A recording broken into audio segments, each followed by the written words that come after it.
ચાલુ કર બોલું સાહેબો, આજે તમે રથ લઈને આવ્યા છો મારા ગામ ટાંડામાં, તો તમને હું હાથ જોડું. હવે અમારા બાપ દાદાની પેઢી છે, બાપ દાદાનું અમારું ગામ છે, અમારા મેળાનું ગામ છે સાહેબ. હા, તો હું ગણે કરવા જાઉં છું, માંગણીએ પણ જાઉં છું, ચીઠી લખાવા આવે તો લખીએ જ છીએ, બધું કરીએ છીએ બરાબર. તો અમે ધારના પણ પૈસા લઈએ છીએ, અમે પટેલના બી પૈસા લઈએ છીએ, અમે અમારા લાગ લગતિયા પણ લઈએ છીએ.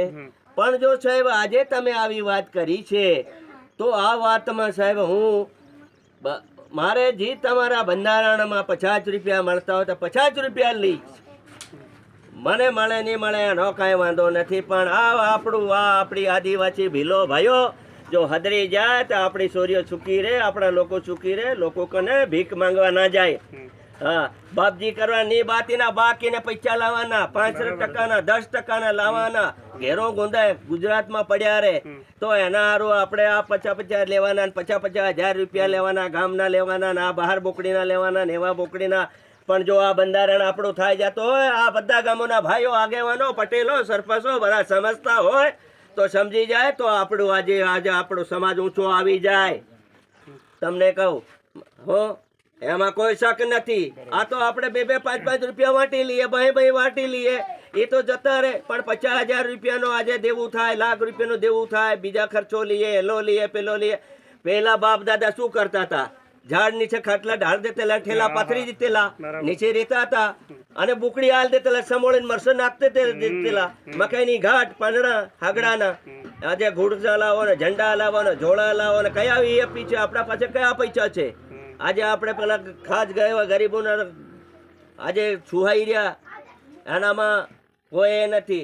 એના કરતાં બધું બંધ કરો ભાઈ, દાળ ચોખા કરી દો, પેટ ભરીને ખાઈ લે, અને ભલે ખુરશી લાવો, ખુરશી તમે લાવો તો બેસીએ માણસો, એનો વાંધો નથી. હો, પણ આ તો આપણે આખું ખેતર ઢાંકી દઈએ, અને આખી લાઈન લગાડીએ, 25-30 ગાડીઓની લાઈન લગાડીએ, હજુ કંઈક બાકી છે, એટલે લાઈન બરાબર લાગી નથી એમ કે. પછી પાણી આવીને હાંજના પેલા ગાડીવાળા આવીને ઉભા રહી જાય, લાવો ભાઈ ભાડું. તે શું કરીએ, કઈ ગઈ તે એતરા છે એતની ભાઈ, આધા લઈ જાઓ, ફેર લઈ જાજો. ના ભાઈ, હું તો લેવા વગર નથી જવાનો. એને કરતા મોટી ગાડી કરીને બેહાડે લઈ જાઓ ને ભાઈ, ઓછો ખર્ચો કરો ભાઈ. આપણા કને હવે કઈ નથી ભાઈ, હવે આપણે છે ને બધા આવી ગયા છે ધડ ઉપર, કોઈ કઈ નથી. હવે જમીન પણ આપણી પાસે ઓછી છે. હા, કઈ કોઈ એ નથી. ગુજરાતનો ધૂળો ઉડે છે, ગુજરાતમાં જયા વગર આપણું કઈ થતું નથી. તો આપણે ભાઈ આ ટૂંકામાં કરવાનું, ઓછા ખર્ચામાં કામ કરી દેવાનું. આ બધા સાહેબો સમજાવે છે. આપણી મિટિંગનો આ એક એ થઈ છે, તો સારું કામ થઈ રહ્યું છે. તો બધા આપણો એક આદિવાસી સમાજ એક થાઓ અને એક થઈને કામ કરવાનું છે સાહેબ. તો આપણી છોરી ચૂકી રહેશે. અને બધું તાજું. હું પટેલ છું, હું મારા ગામમાં ફળ્યો નથી, આજે ટાંડા ગામમાં ફળ્યો નથી. આ તમને કહું બરાબર.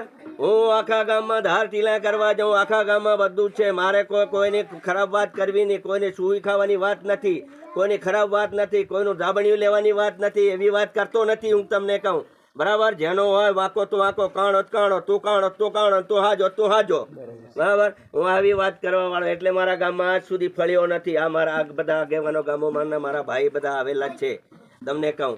એટલે અમે તો તૈયાર છે, અમાને કાંઈ વાંધો નથી સાહેબ. આપણે હોળ હાકીને ખાઓ, કામ કરીને ખાઓ, મજૂરી કરીને ખાઓ, વીમામાંથી પૈસા આપણને કે આપણને આગેવાન બધા તૈયાર થઈ જાઓ ભાઈ. આ આપણે પેલા ગામના બધા હારું મત આગા પાછા થાવ ભાઈ. હું નથી થવાનો. મને તો ભલે 50 મળે જ કાંઈ વાંધો નહીં, ને મળે જ કાંઈ વાંધો નહીં. આપણે તો તૈયાર છે બરાબર. અને આ ડીજેને બંધ કરો, બિલકુલ બંધ કરો. કાંડરા ફૂટી ગયા, આંધળા થઈ ગયા, બહેરા થઈ ગયા, હૃદયમાં આ ધમકારા ઉડે છે, અને હવે માંદા થઈ ગયા છે મનકુ. દવાખાનામાં 50 વર્ષ થતા નથી ને મરી રહ્યા છે મનકુ. એટલે આને બંધ કરો તમે, બિલકુલ બંધ કરો ભાઈ. ચાલો બધાને બરાબર.